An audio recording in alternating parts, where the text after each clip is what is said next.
Merci d'être venu. Alors, la présentation va être assez dense, donc je vous demande de garder vos questions pour la fin et de rester bien concentrés. N'oubliez pas d'éteindre vos portables, s'il vous plaît. Et je vais vous présenter donc Fernand Pouillon et Marseille. Tout le monde connaît Fernand Pouillon, 1912-1986. Cet architecte prolifique, créateur audacieux et génie du logement social, ce travailleur insatiable est intervenu sur Marseille de 1936 à 1959. Ses préoccupations étaient de donner du confort, des mètres carrés, du durable, du bien-être, de l'économique et du pratique, faire beaucoup, à bas coût, en peu de temps.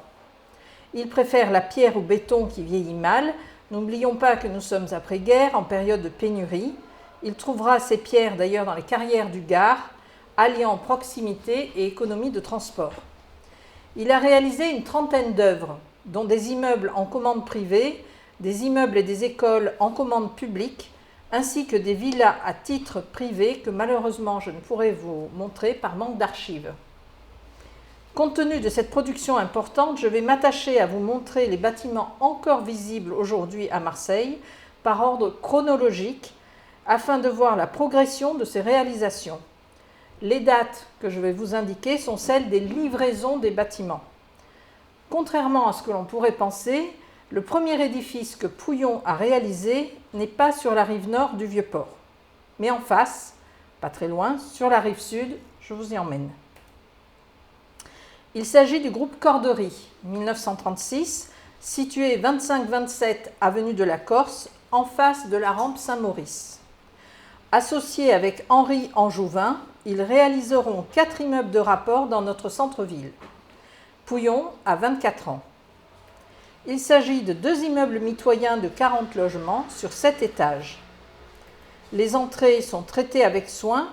Notez l'entourage en cuivre sur la porte d'origine à droite que l'on retrouvera ailleurs. Les balcons arrondis ont d'élégantes rambardes horizontales fines. En allant vers Castellane, on découvre le groupe Obélisque, réalisé 2 ans plus tard en 1937, situé 10 rue Louis Morel, anciennement rue de l'Obélisque.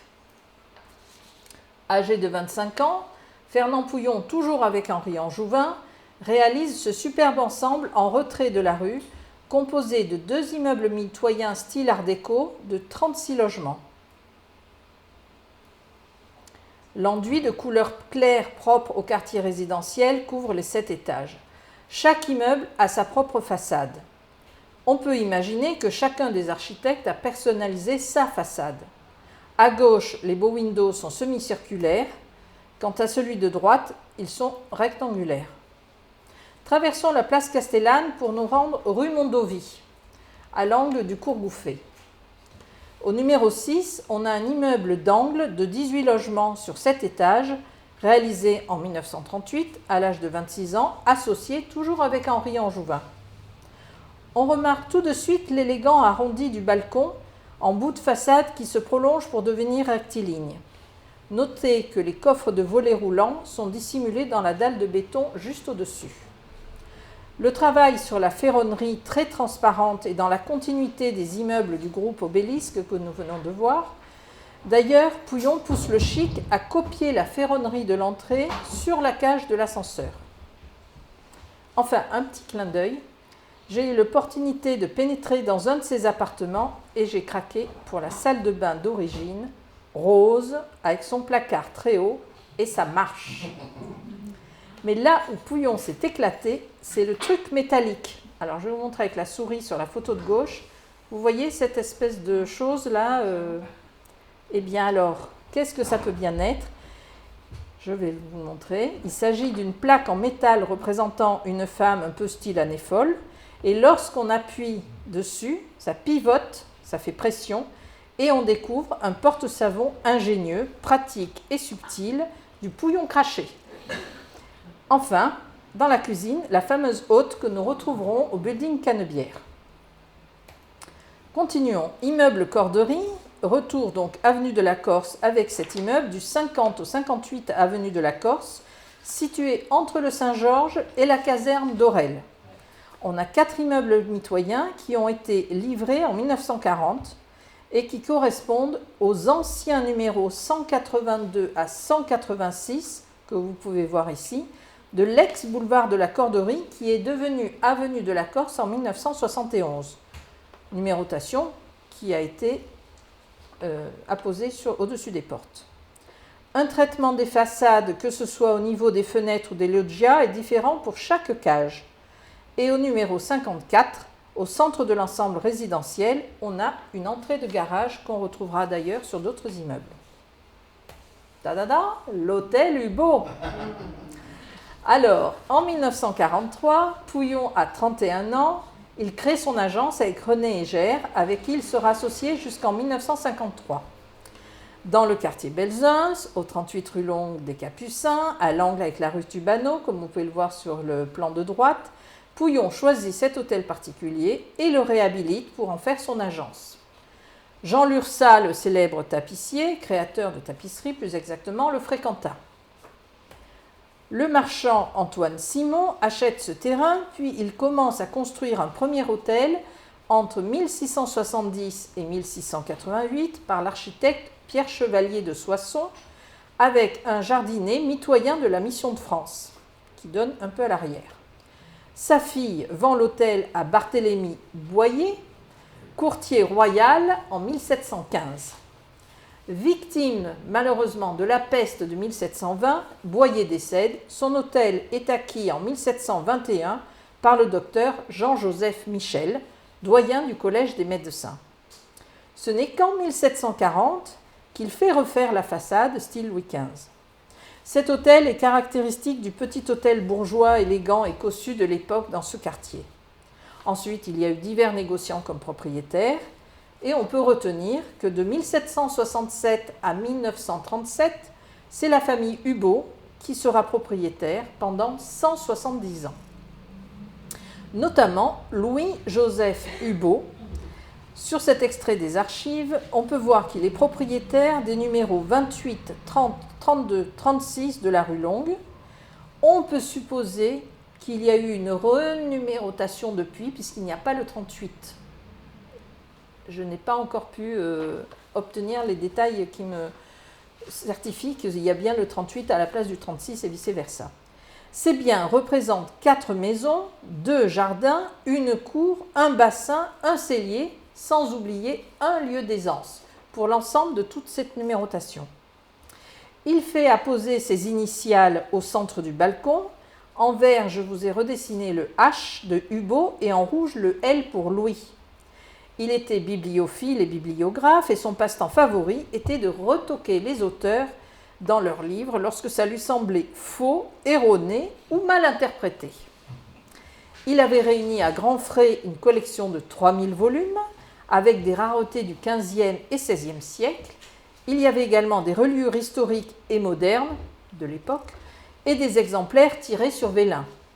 Il donna les pièces les plus précieuses à la Bibliothèque nationale et le reste à son cousin André-Honoré Tholon, qui hérita également de ses biens s'élevant à 220 700 francs, sans compter les revenus immobiliers. Donc lui, il a tout eu.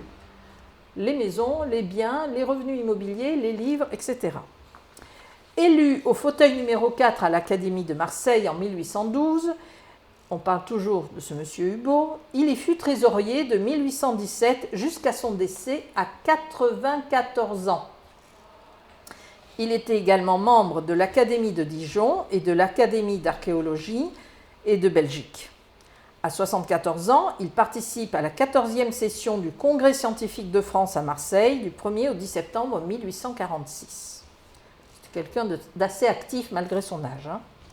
Cet hôtel est inscrit au monument historique depuis septembre 1943. La porte d'entrée, comme vous l'avez vu, est surmontée d'un mascaron de femme au centre de la diapo, et il y en a un deuxième au-dessus de la fenêtre sur la façade qui se trouve à droite sur ma diapo. Alors, l'hôtel a été très remanié depuis 1943.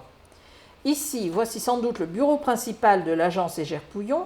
On retrouve l'acajou sur les portes à droite sur mes diapos, que l'on verra également sur les balustres de la tourette. Au rez-de-chaussée, il reste une magnifique ferronnerie d'escalier du XVIIIe. Au premier étage, ça devient une rampe d'escalier qui est identique à celle de la tour de la Tourette, ou idem pour la bibliothèque universitaire de Saint-Charles. Au deuxième étage, le fameux angle arrondi, avec la rue Tubano, avec la petite fenêtre et son balcon en ferronnerie très original. Alors évidemment, tout le monde veut savoir ce qu'il y a derrière. Eh bien, un vrai bric-à-brac, regardez sur la droite, mais bientôt, il n'y aura plus ça. Durant la deuxième moitié du XIXe, on y trouve des drapiers, des marchands de tissus, comme encore récemment. Aujourd'hui, il appartient à notre hôte Guy Boyer, qui a pour projet d'en faire un lieu de recherche et une bibliothèque. Revenons vers le port, pour découvrir la résidence Rive-Neuve, achevée en 1945, qui est située au 47 quai de Rive-Neuve, à l'angle avec le bassin de carénage que vous avez percevé un petit peu sur la droite. Toujours avec Henri Anjouvin, Fouillon réalise cet immeuble en pierre de taille qui comporte 36 logements sur 6 étages avec un attique qui est en retrait au sommet. Ce fut dès le départ des logements pour les cadres de la SNCF. Il y a également une entrée-tunnel comme nous avons vu à la Corderie avec un garage au fond d'où l'on aperçoit Saint-Victor. À poser à l'intérieur de l'entrée-tunnel, une plaque indique les habitants du quai de Rive-Neuve et la population marseillaise en reconnaissance du tunnel abri 1939 août 1944 et en dessous à Louis Apréat, prisonnier évadé mort pour la libération de Marseille 24 août 1944. Louis Apréat était prisonnier au Stalag 7 à Moosburg en Bavière. La guerre est terminée, on se dirige vers la station sanitaire du port. 1949, entre la tourette et les wagons sur cette photo. Le bâtiment a été construit à la demande du ministère de la Santé publique par les architectes Champollion, René Gère et Fernand Pouillon pour contrôler l'état de santé des nouveaux arrivants à Marseille. En effet, beaucoup d'épidémies arrivent par les ports. La toiture plate, les fenêtres bandeaux et l'avant en proue du navire en font une architecture moderne. Il utilisera le système de pierre banchée qu'il vient de créer. Ce sont des plaques de pierre dure qui remplacent le coffrage de façade et le ciment écoulé entre les banches.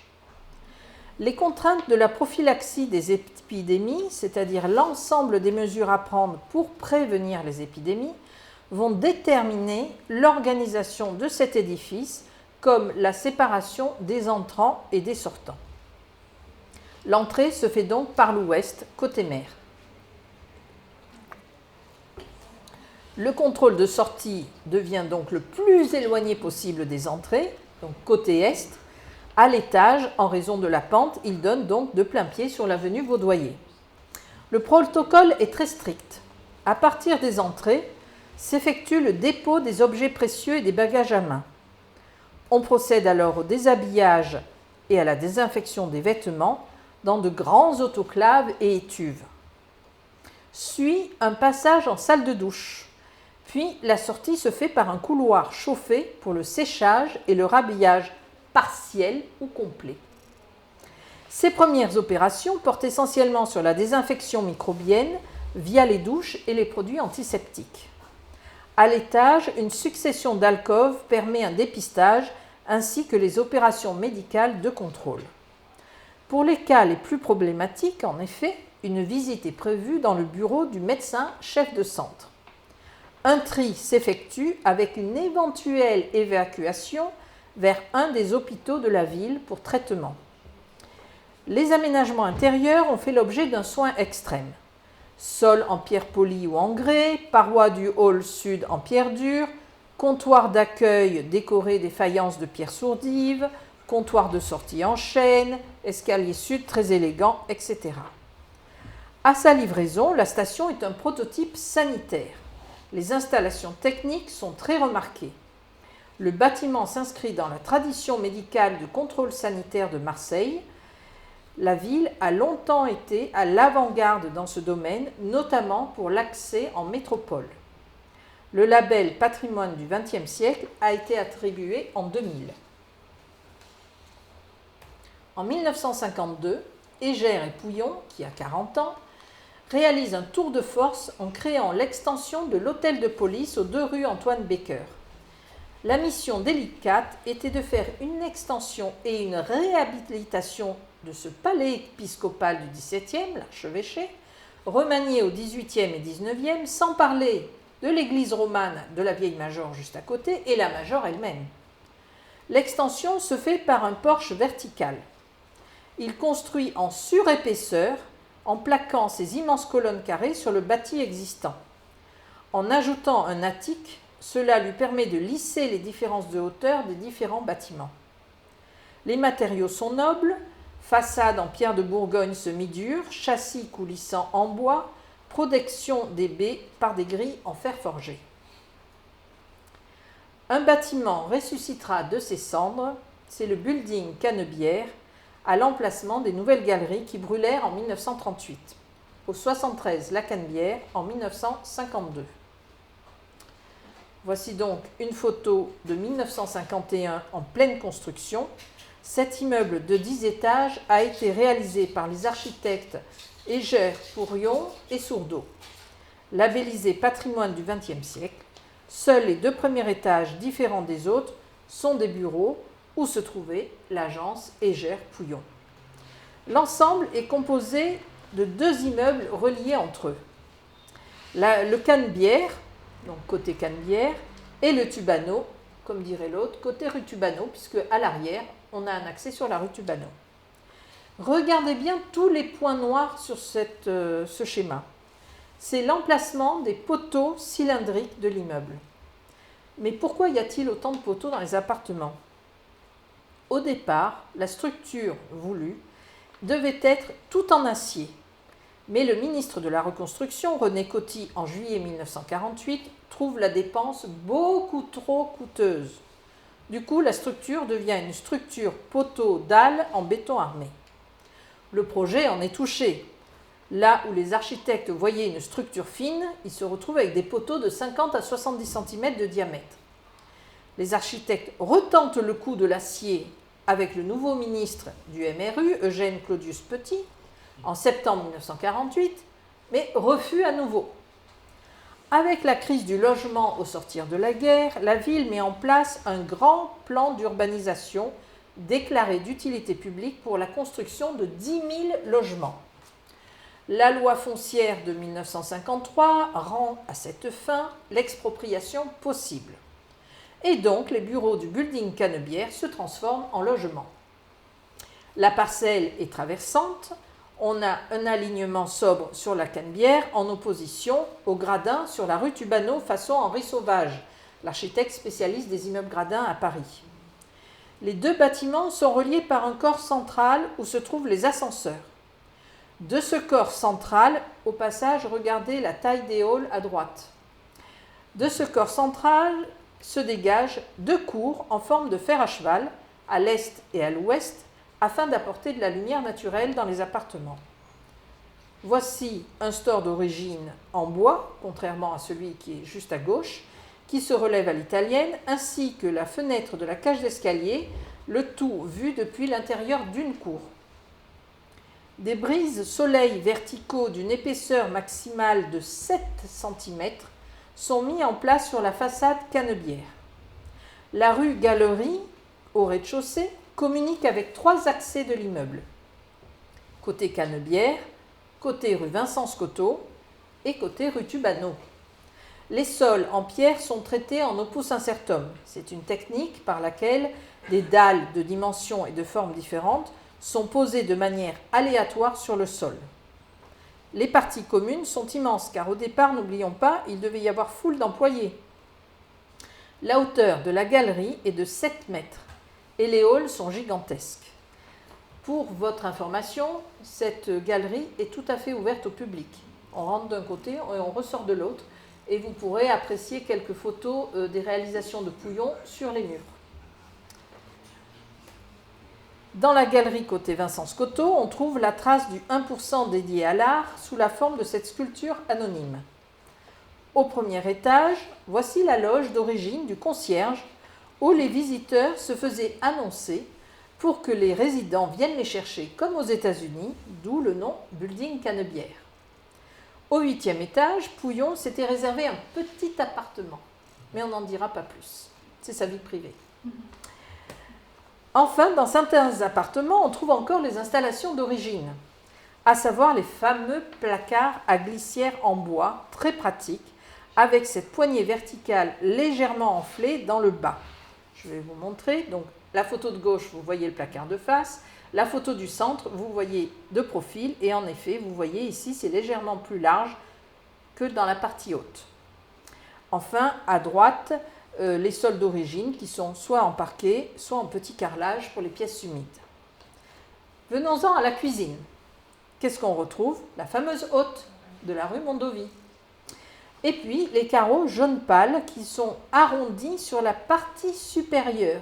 Vous allez me dire, qu'est-ce que c'est que ce truc?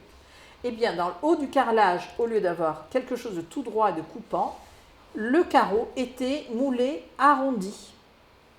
Petit détail encore de Pouillon. Et évidemment, son évier d'origine, à droite, vous voyez, très grand pour pouvoir faire la vaisselle.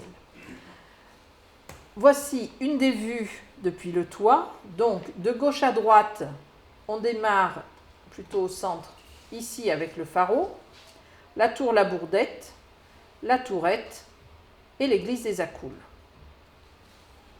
Maintenant, je vais vous parler des écoles d'après-guerre à Marseille. Reconstruction et restriction en sont les maîtres mots. En 1951, le ministre de l'Éducation nationale, André Marie, fait parvenir à tous les maires de France une brochure intitulée « École prototype ». La période d'après-guerre entraîne la création de constructions scolaires dites de la rationalisation. Marseille se distingue en proposant son prototype. En 1952, grâce à Hégère et Pouillon, le ministre complimente les architectes pour cette solution innovante, économe et belle à voir. Il s'agit de construire vite, peu cher et avec les moyens modernes d'alors. Avec ce procédé, la construction scolaire s'industrialise par des éléments préfabriqués. Hégère devient architecte conseil de l'Éducation nationale. Il reçoit en 1959 le titre de ruban bleu des constructions scolaires. C'est une distinction.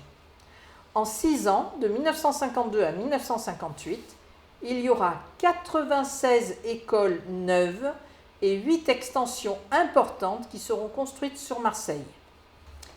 Commençons par l'école Saint-André-Condorcet, livrée en 1953 au 64 de la rue Condorcet dans le 16e vers la Viste. Cette école est l'une des 5 premières écoles expérimentales de ce système. L'entrée, avec un porche voûté en briques de terre cuite, remplace la charpente et sera répétée sur d'autres écoles. L'école est réalisée au-dessus du niveau de la chaussée, on y accède par les 2 volets d'escalier. On voit bien les classes qui sont surélevées, le bâtiment en face de vous. Le bâtiment a été labellisé patrimoine du XXe siècle. Et l'école est complètement cachée par la végétation. Defferre décide de faire appliquer l'arrêté national du 18 mai 1951 du 1% du coût global de la construction dédié à une œuvre d'art sur les bâtiments scolaires. C'est ce que nous allons retrouver sur les écoles. Très souvent, l'œuvre artistique correspond à des incrustations en céramique émaillée. Le fond du porche était orné à l'origine de carreaux de céramique des frères Sourdive qui formaient un motif en pétales de fleurs bleues, mais qui a disparu malheureusement. Le problème aujourd'hui, c'est l'entretien des façades de toutes ces écoles. Au lieu de laisser la pierre d'origine, ils repeignent sur la pierre. Comme c'est compliqué de ne pas peindre sur les nombreuses céramiques, soit ils enlèvent les céramiques, soit ils repeignent carrément dessus. D'où la dégradation répétée des écoles Hégère-Pouillon. Passons à l'école de l'abbé de l'Épée dans le 5e, groupe scolaire maternel et primaire, livré en 1953, dans le square Sidi Ibrahim, situé entre la rue Georges et le boulevard Sakakini. Cette école suit le même plan et adopte les mêmes principes constructifs que l'école Saint-André-Condorcet dont elle est contemporaine. Labellisée patrimoine du XXe siècle, elle comporte 2 bâtiments d'un étage disposés en aile, ouverts sur la cour. À droite de l'entrée, on a un claustrat en terre cuite. Les salles sont éclairées par de larges baies donnant sur la cour. Vous noterez les céramiques d'origine dans le soubassement des fenêtres. Alors, ce n'est pas très visible. Je vais vous montrer. Donc, vous avez le sol, vous remontez, vous passez les pierres. Et c'est cette bande ici où vous avez les céramiques qu'on verra sur d'autres écoles un peu mieux visibles. Sur la rue sont percés des petits fenestrons sur un mur avec des céramiques émaillées carrées. Le toit est en tuiles. Au-dessus de l'entrée, les fenêtres sont protégées du soleil par un mouchard à biais. Regardez bien les façades. Celle d'origine à gauche était entièrement carrelée dans la partie basse. À droite, l'actuelle a été modifiée avec des plumetis de céramique façon Sourdive. Voici donc les céramiques des frères Sourdive avec leur forme et leur couleur bien caractéristiques sur le mur de l'école élémentaire. Alors vous pensez bien que c'est plus facile de tout passer au rouleau plutôt que d'éviter la céramique et de laisser la céramique avec sa couleur quand on fait une rénovation. École de la Val-Barrel, aux 4 rue Gimont dans le 11e. Alors je pense que c'est l'école la plus dégradée que j'ai vue. Une école à un étage avec ce revêtement rose qui efface les pierres, les céramiques, bouche les carreaux de verre, etc., etc. À nouveau là, le bilan dégradation Pouillon est impressionnant. Vous voyez, on a rebouché tous les carreaux de verre. Mais à l'arrière, parce qu'évidemment, je me suis dit, c'est pas possible, je suis allée voir par derrière, et qu'est-ce que j'ai trouvé? Eh bien, on retrouve des choses qui ressemblent à du Pouillon. Donc voilà la cour, voilà, on retrouve les carreaux de verre qui ne sont pas obstrués, on retrouve des traces de l'origine avec les piliers, etc. Et toujours un petit détail pour les entrées des écoles. On va passer à l'école maternelle Saint-Marcel, au 16 rue Courinque, dans le 11e, livrée en 1953. Les entrées ont toujours un traitement particulier, je vous le disais. Ici, on le voit, vous voyez, au-dessus des piliers de l'entrée, vous avez cette grosse boule en béton.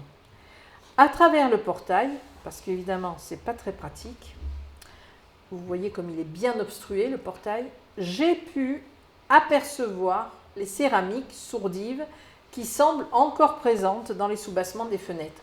Alors vous voyez, elles se situent, je pense que le sol a été relevé parce que c'est vraiment très très proche de la base, mais il y a plusieurs couleurs et des formes différentes, c'est très très joli.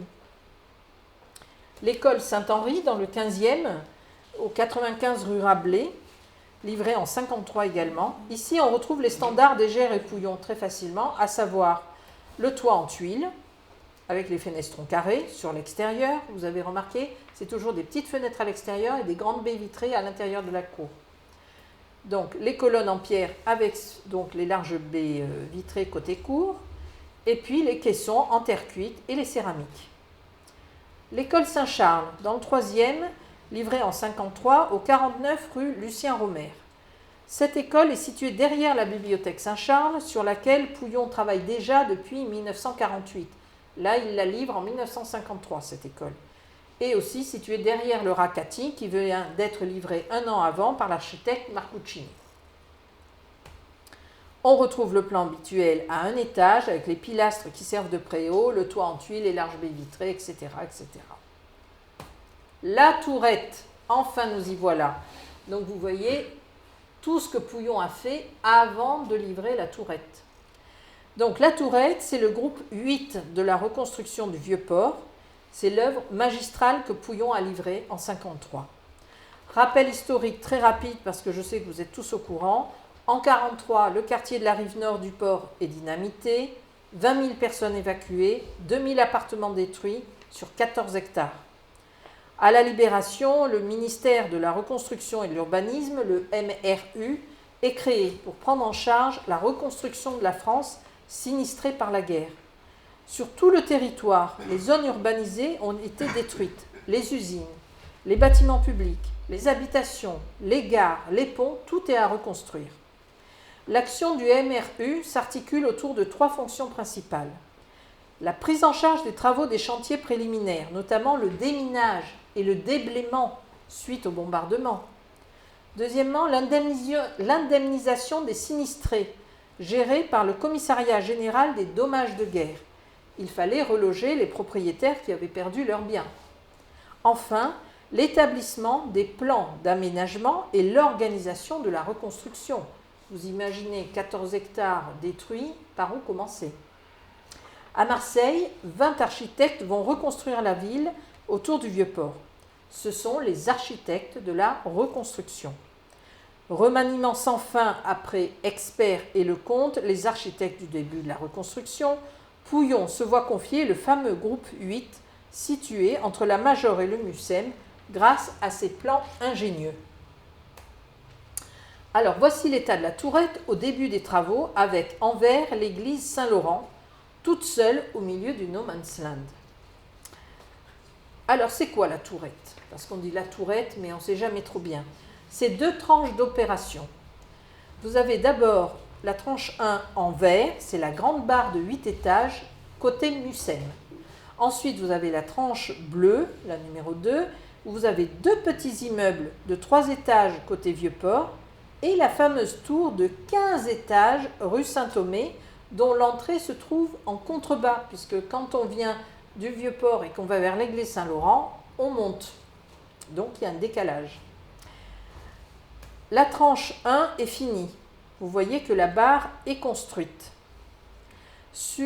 Voici le square Protis, donc vu de l'intérieur. Vous avez la barre à gauche. Au fond, vous avez la tour de 15 étages de la rue Saint-Thomé, dont l'entrée est donc en contrebas.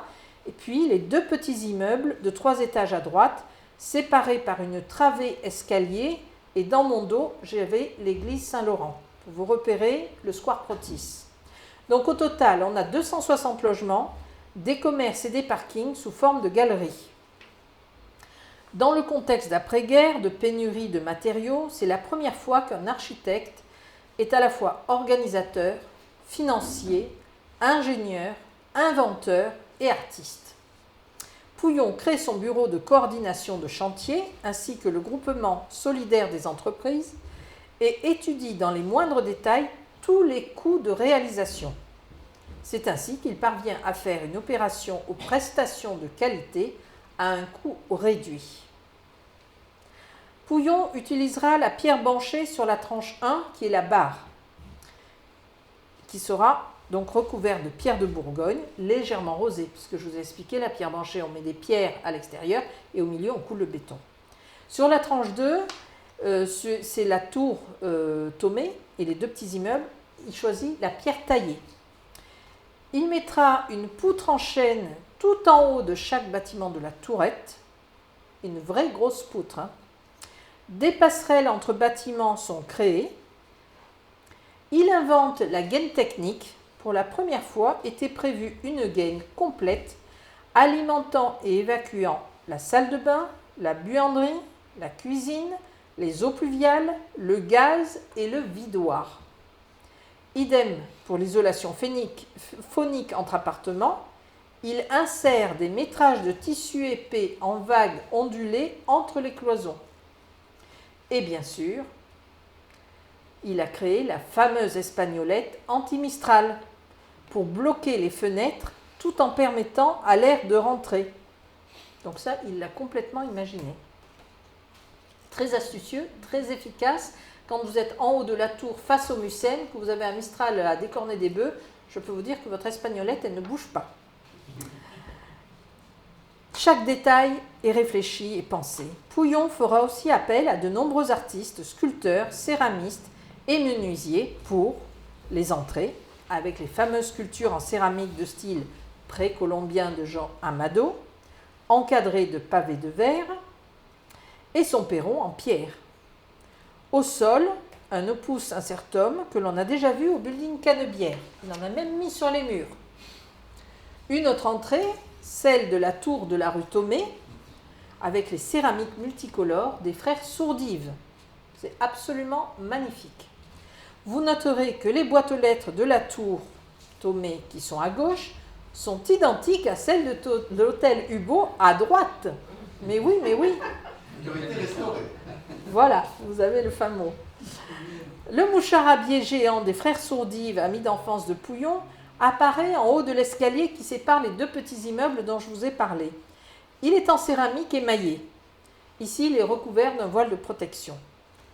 Les balcons en acajou de Jacques Tournon, qui produira les balustres et loggias en bois. Vous avez ces mêmes balcons à la Seine, à côté dans le quartier des Sablettes que Pouillon a refait. Exactement identique. Donc vous avez 4 modèles différents.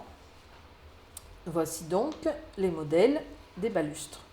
Pour les luminaires, c'est son ami Gilbert Mouret, dont la descendance perpétue encore aujourd'hui à Marseille certains luminaires Pouillon. Donc si vous voulez vous faire plaisir, vous pouvez trouver Mouret et vous acheter un beau luminaire comme ça. La terre cuite, si chère à Pouillon, est très présente sur les extérieurs de la tourette. On en voit de partout. Voici le plan d'un 4 pièces situé dans la barre. Articulé, alors je suis désolée, c'est très... Je ne suis pas architecte, hein. Mais j'essaie de faire quelque chose de facile à comprendre. Articulé autour du hall et du couloir central, en jaune, on a la cuisine en rouge en haut à gauche, qui donne sur le square Gyptis, qui fait face au salon violet, qui donne, lui, sur la mer, côté Mucem. Puis, on a 3 chambres orange de part et d'autre du couloir sur la partie droite. Notez la loggia bleue de 16 mètres carrés côté mer, en bas, le séchoir bleu en haut côté square Gyptis, situé entre la cuisine et la douche, et au bout du couloir tout à droite, je vais vous le montrer ici, vous avez le biplacard. Alors c'est moi qui l'ai appelé comme ça. Ça c'est un truc qui m'a bien plu encore une fois. Mais qu'est-ce que c'est qu'un biplacard? Eh bien en fait c'est 2 placards en un. Oui, facile. Alors, vous avez une porte dans la chambre numéro 3. Vous voyez, l'arrondi, ça signale une porte. Donc, la personne dans la chambre ouvre son placard, normal. Mais vous en avez une autre dans le couloir qui a aussi une porte et qui rentre aussi dans le placard. Mais attention, les rangements ne communiquent pas. On ne va pas prendre les chaussettes de la chambre alors qu'on est dans les sockets de l'autre. Encore une pouillonnerie comme j'aime. À l'intérieur des appartements de la barre, voici ce qui frappe, c'est la vue. Donc ici, nous sommes dans le salon. Vous voyez, donc vous avez le salon et la loggia devant, et après, vous avez ça. Donc voici la vue qu'on a de gauche à droite. C'est absolument magnifique. Donc, vous reconnaissez le Mucem, bon, la digue, je ne vais pas vous raconter, hein, vous êtes tous de Marseille. Bon. Alors, ici, qu'est-ce qu'on a? On a la loggia, on a la terrasse qui est côté Mucem. Et qu'est-ce qu'on a au sol? Le fameux opus incertum, qu'il a remis ici. La cuisine, avec son carrelage d'origine. Cet appartement a été refait par les propriétaires avec tout ce qu'il y avait de possible d'origine. Il doit être à 98% d'origine. Alors, je vous ai mis une flèche jaune avec écrit barre. C'est une barre en alu qui se situe au sol pour cacher les canalisations qui relient les radiateurs entre eux. Et au passage, ça vous chauffe un peu le sol. Moi, quand j'y suis allée, c'était en hiver, elle m'a dit « Mettez-vous pieds nus, la propriétaire ». J'ai mis mon pied dessus et en effet, alors ne vous brûlez pas, hein, mais ça vous donne une petite chaleur. Ou sinon, vous avez des vrais radiateurs pour le chauffage. Hein. Ce n'est pas un chauffage au sol dans tout l'appartement.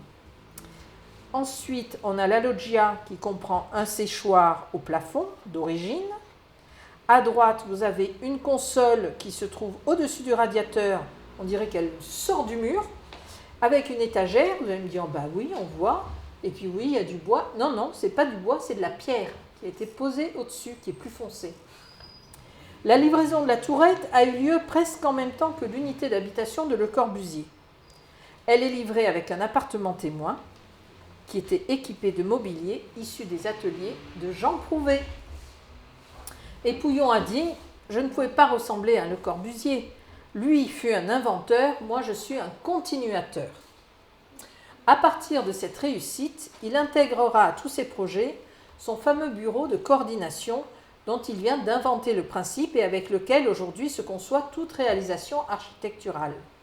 Cette opération sera appréciée par les sinistrés et le MRU, ce qui vaudra à Pouillon d'autres commandes publiques comme le quai du port à Marseille, les Sablettes à la Seine ou le vieux port de Bastia, ainsi que le titre d'architecte conseil du MRU pour les départements du Vaucluse, des Bas-Alpes et des Hautes-Alpes. Donc en fait, il n'y avait pas que Marseille. Hein. Pour vous donner une idée, actuellement un T4 de 80 mètres carrés dans les petits immeubles côté Vieux-Port, donc ils n'ont pas la vue de la mer comme je vous ai montré, se vend autour de 500 000 € pour 80 mètres carrés. Je vous laisse imaginer l'appartement que je vous ai montré, les photos côté mer, qui faisait 120 mètres carrés. Alors, on passe à autre chose. Le lycée Colbert, livré en 54, au 13 rue du Capitaine de Sémont, tout en bas de l'avenue de la Corse. Tout apparaît comme une réussite. Ainsi s'exprimait le directeur du centre d'apprentissage destiné à 800 élèves. Côté rue, il y a une rampe d'accès sous des arches, où se tiennent encore au-dessus les bureaux administratifs. Puis on a le dessus du mur où on a le bâtiment d'enseignement technique dont la façade de circulation orientée au nord est percée de fenestrons en quinconce. Vous voyez, il reprend toujours ces petites ouvertures côté extérieur. La façade sud donnant sur la cour est au contraire largement ouverte avec des baies vitrées, comme dans les écoles. Dans la cour, destinée à la pratique du sport, les murs de soutènement sont ornés de panneaux de céramique colorés de pierres sourdives. On reconnaît les pilastres fins avec les voiles au-dessus et sous les céramiques, alors les céramiques sont ici, vous voyez, et bien en dessous vous avez ici des bancs, je ne sais pas si vous arrivez bien à voir, incrustés de céramique qui complètent le décor. Eh bien, moi, je vous dis qu'on n'a rien inventé sur la corniche.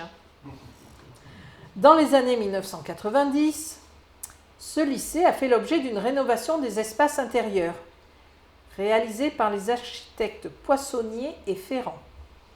Dans le cadre d'une mise aux normes de sécurité, ils ont supprimé la galerie. Et voilà.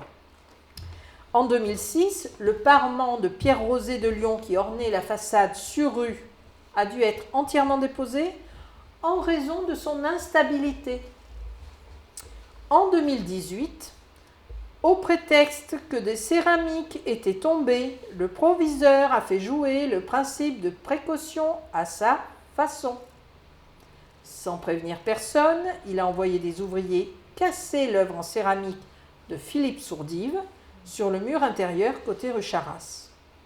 Donc, tout a sauté. Alors que le lycée est depuis 2006 inscrit patrimoine du XXe siècle. On y arrive. Le quai du port. Donc ici, c'est le groupe 5, 6 et 7 de la reconstruction. Ça a été livré en 1955, Pouillon a 43 ans. On est en pleine reconstruction après-guerre. Donc, comme je vous ai dit, pour vous rappeler, après les 2 échecs de plan de Roger-Henri Expert en 1947, puis celui d'André Lecomte, le maire Michel Carlini et le ministre de la Reconstruction Eugène Claudius Petit interviennent en septembre 1950 et font arrêter le projet de Lecomte sur cette partie du quai qui n'est pas compatible avec le caractère historique du site. En effet, Lecomte prévoyait que les barres qu'il allait faire seraient plus hautes que la mairie. Ça va pas du tout. Lecomte démissionne. C'est alors que Pouillon et André Devin, sous la bienveillance d'Auguste Perret, vont prendre le relais pour le quai du port.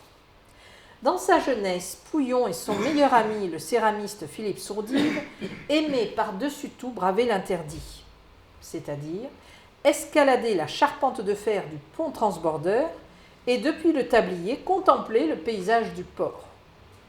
L'attachement de Pouillon à Marseille, au port, à son histoire, à son caractère et à son devenir fut décisif. Il raconte dans son livre Les Mémoires comment il lutte contre ce qui lui paraît être un désastre annoncé pour la reconstruction du Vieux-Port et comment il finit par obtenir la commande de la réalisation des immeubles répartis sur près de 400 mètres de long sur ce quai. Au Vieux-Port, on a 3 groupes.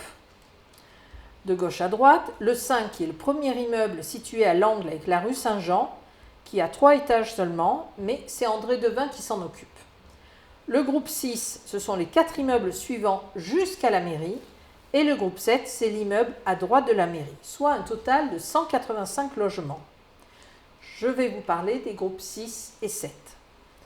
Pour le groupe 6, l'architecte Lecomte avait déjà commencé la construction des immeubles. Pouillon arrive après. Il crée alors des avant-corps massifs pour masquer les structures de Lecomte, comme pour l'extension de l'hôtel de police.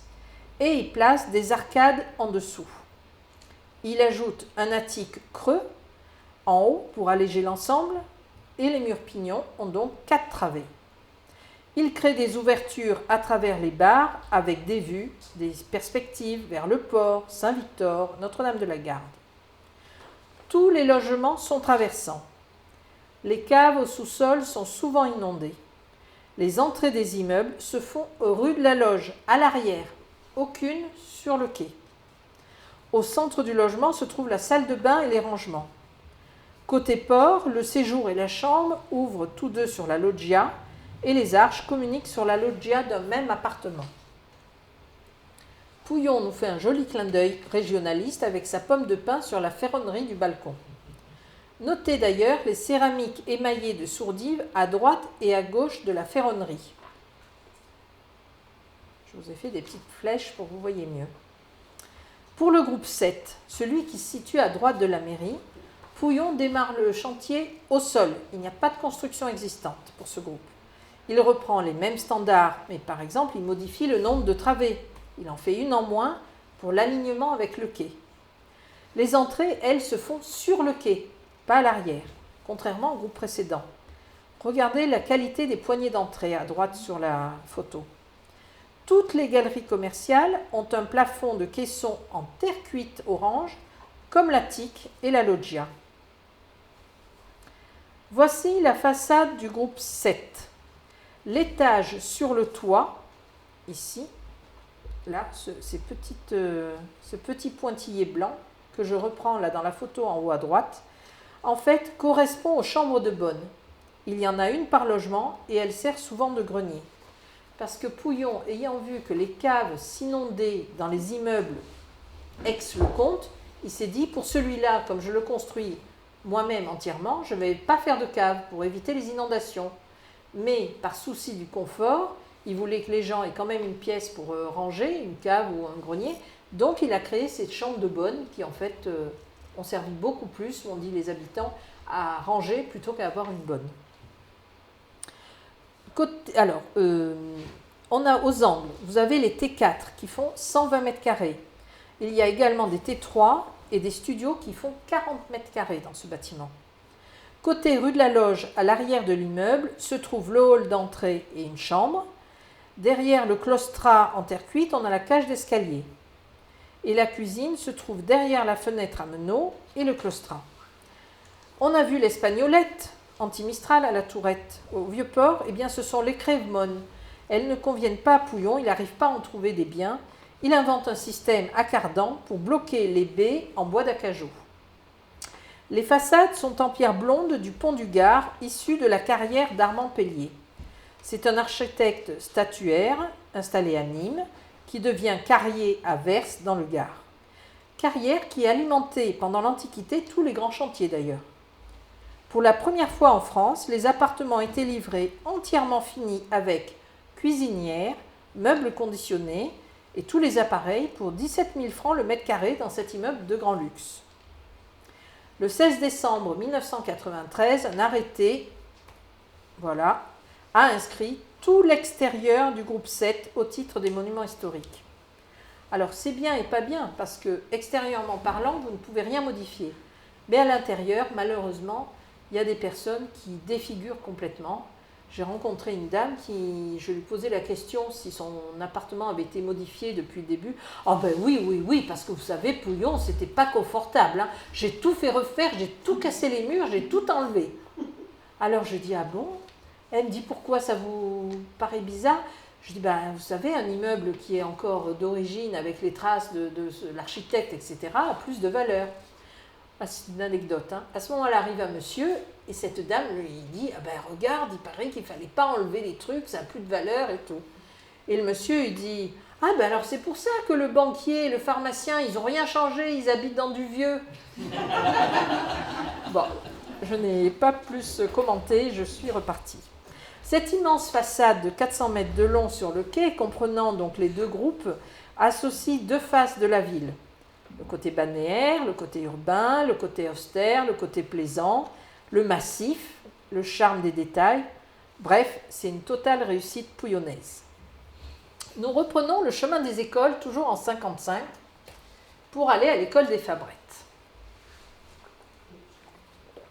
Alors, l'école des Fabrettes, c'est très loin, très très loin.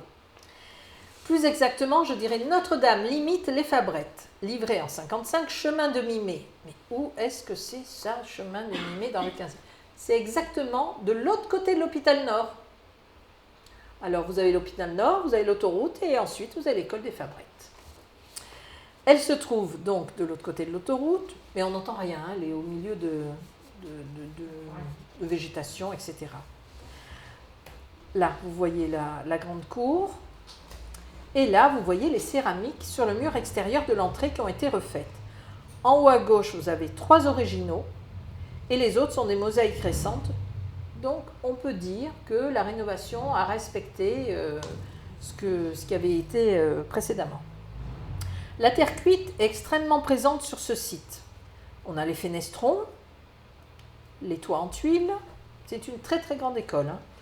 Les claustras et les voiles au-dessus. À propos de ces voiles, j'en ai déjà parlé. Pouillon a mis au point différents produits à base de terre cuite, dont cette fameuse voile, cette voûte, qu'il présentera lors de la foire de Marseille de 1959 dans le palais de la terre cuite, avec Paul Tournon. Ce palais devait démontrer tous les produits imaginables en terre cuite et prouver sa résistance à la compression, à la traction, son prix modique et son utilisation infinie. Voici le détail de la terre cuite qui forme un claustrat sous le voile. À l'extérieur, on retrouve des céramiques sourdives sur le mur. Ensuite, nous avons l'école primaire du Coin Joli, vers Sainte-Marguerite, dans le 8e, livrée en 55, rue de l'Aviateur Le Brix. Alors, on retrouve l'auvent en arc de cercle en terre cuite, un claustrat sur la droite, et alors là, j'ai entouré en rouge les céramiques de Sourdive qui ont malheureusement été repeintes en 2021. Alors ça, c'est pas très beau, hein. Et le directeur me dit « Ah !» Parce que, évidemment, je n'avais pas pris de rendez-vous, c'était en plein été. Je dis « Est-ce que je pourrais venir entrer pour voir l'intérieur de la cour? Les élèves ne m'intéressent pas, c'est juste l'architecture. » Ah, il me dit « Ah bon, mais qu'est-ce que vous voulez voir ?» Je lui dis « Les céramiques des frères Sourdive. » Il me dit « Mais c'est quoi ?» Il avait l'air très très méfiant, ce directeur. Et puis c'était un colosse. Bon. Alors je lui explique ces différentes couleurs, dans le sous-bassement, en général c'est dans la cour et tout. Je dis, vous n'avez pas ça dans votre école? Alors il me dit, bon, venez voir. En fait, ça avait été repeint juste 1 an avant. Il s'est trouvé tout dépité. Je lui dis, mais qui c'est qui a donné l'ordre de repeindre? Ah, il me dit, c'est la mairie, vous savez, c'est la mairie. Regardez comme ça fait moche. Ça n'a plus aucun caractère, hein, ces trucs blancs en relief, là. Bref. Donc, il y a quand même un opus incertum qu'on retrouve comme partout pareil. Et celui-ci était très joli parce que le joint était rouge bordeaux. Et puis, évidemment, dans la cour, donc voilà, on a retrouvé les piliers, l'étage, le toit en tuiles, les larges baies, comme un peu partout. On revient sur une habitation, la résidence Baille. Alors, c'est situé tout en haut du boulevard Baille. À gauche, vous avez la Timone. Livrée en 56, 133 logements et commerces. La résidence Baille est située donc à l'angle avec Sakakini. Il y a 10 étages, 7 entrées de bâtiments se répartissent entre Baille ou la cour intérieure, au fond d'un tunnel rappelant celui du quai de Rive-Neuve. Dans les parties incommunes, on a un opus incertum, comme vous pouvez le percevoir, avec des portes d'ascenseur en forme de hublot et de couleurs différentes selon les étages. Le store est du même verre que celui des loggias du Vieux-Port qui a été livré l'année précédente. Enfin, à l'arrière, côté cour, j'ai pu apercevoir des mini-étendoirs aux fenêtres.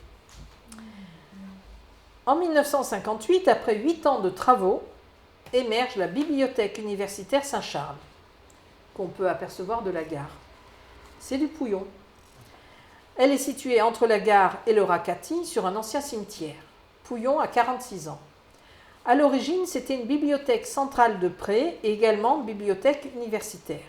Aujourd'hui, ce n'est que pour les étudiants. Elle comprend un magasin de livres, salle de lecture, administration, archives et annexes. Au rez-de-chaussée, sur la gauche, vous voyez les stores marrons. Dans ce soubassement, ça comprend donc les locaux administratifs. À l'angle gauche, sur le mur au pied des escaliers, on retrouve le 1% pour l'art sous la forme de cette magnifique sculpture intitulée « La sève ou l'arbre de la science » de Joseph Rivière. Et je vous ai retrouvé l'original qui était présenté à l'horizontale. L'accès se fait latéralement par un grand escalier avec des marches très très basses qui mènent à une plateforme où se trouve le hall d'entrée vitré, protégé par des panneaux de fer forgé monumentaux.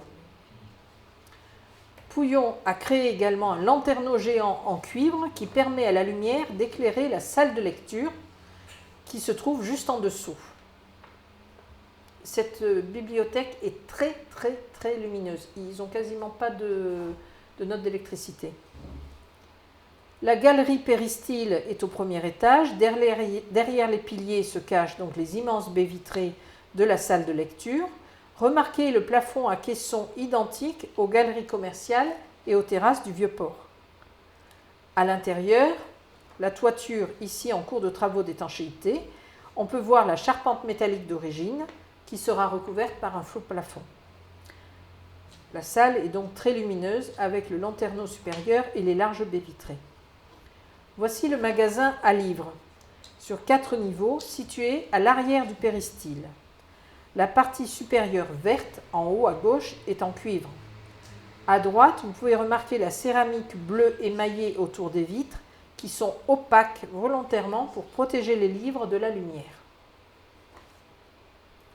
À l'intérieur du magasin à livres, Pouillon a conçu des étagères en métal vert aux bords arrondis qui soutiennent le niveau supérieur. En effet, sur la photo à droite, entre les 2 rangées de livres, on a une barre verticale et bien derrière laquelle se cache un poteau en béton. Et vous voyez ici, vous avez l'étage supérieur qui s'appuie sur le meuble où est cachée d'ailleurs l'aération. Enfin, je voulais terminer par le mobilier d'origine, le catalogue des matières, avec ses nombreux casiers qui malheureusement n'existent plus et qui ne seraient plus d'actualité maintenant avec l'informatique. Encore une école, dans le 14e, l'école Canet-Larousse, livrée en 1959, quelques photos rares d'archives de chantier que je vais vous passer.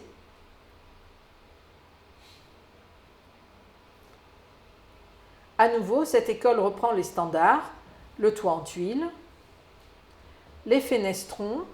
À l'origine, Pouillon laissait passer la lumière. Là, ils ont été bouchés, comme vous pouvez le voir sur la photo de droite. L'entrée surélevée avec un auvent, vue de face et de profil. Ça vous dit rien, là, sur la photo de droite? On va en venir. Les piliers en pierre et les fenestrons carrés. Les piliers qui soutiennent l'auvent en tuiles.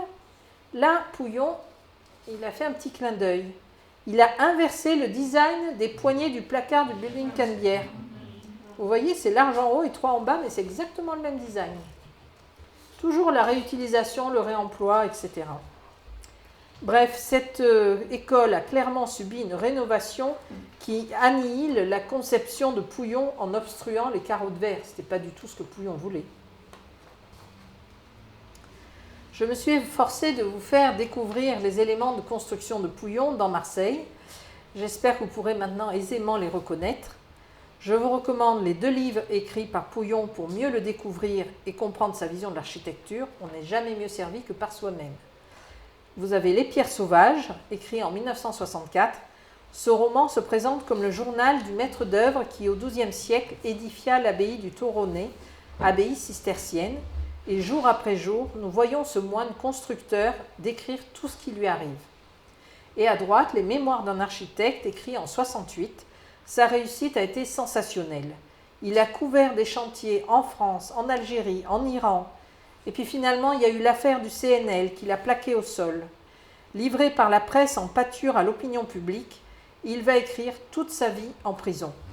Ses débuts à Marseille, les étapes de sa carrière fulgurante, les hommes qu'il a affrontés, les succès, les insultes, etc.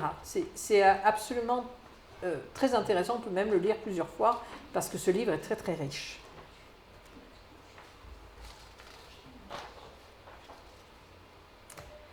Enfin, je tiens à remercier les résidents des immeubles Pouillon et de l'hôtel Hubaut, merci Guy, les écoles Saint-Charles du Coin Joli et des Fabrettes, la bibliothèque universitaire Saint-Charles et la galerie Martel-Grenet. Enfin, pour terminer, je vais vous lire l'acrostiche de Jacques Tournon intitulé « Portrait d'un architecte » dans Place Notre-Dame-du-Mont. Fabuleux architecte et génial urbaniste, excellent professeur, antiquaire avisé, riche de tous les dons dont cet immense artiste, nanti par mille fées, était favorisé. Attachant à ses pas quelques amis sincères, n'étant pas toutefois dupe des obséquieux, du flambeau de son art, attisant les lumières, pour faire de ce monde un écrin précieux. On ne saura jamais combien enrichissante, une heure seulement passée en sa présence, imposait à chacun sa nature exaltante, la prodigieuse aura de son intelligence. Las, un jour des confrères, jaloux de tant de chance, orchestrèrent sur lui une chasse démente, nous laissant confondus devant tant d'ignorance. Merci à tous.